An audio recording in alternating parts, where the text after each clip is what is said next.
Hello guys, ఈరోజు eggless cup cakes ఎలా చేయాలో చూసేద్దాం రండి. ముందుగా గ్యాస్ మీద కడాయి పెట్టుకొని కడాయిని ప్రీహీట్ చేసుకోవాలి. తర్వాత ఒక కప్పు పాలల్లో చెంచా నిమ్మరసం వేసి పాలను విరగొట్టుకోవాలి.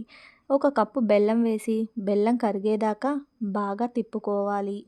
తర్వాత 2 చెంచాల నూనె వేసి బాగా కలుపుకోవాలి.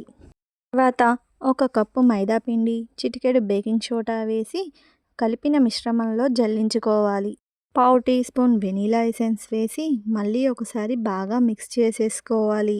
మాత్రం ఉండలు లేకుండా కలుపుకుంటేనే కప్ కేక్స్ చాలా బాగా పొంగుతాయి.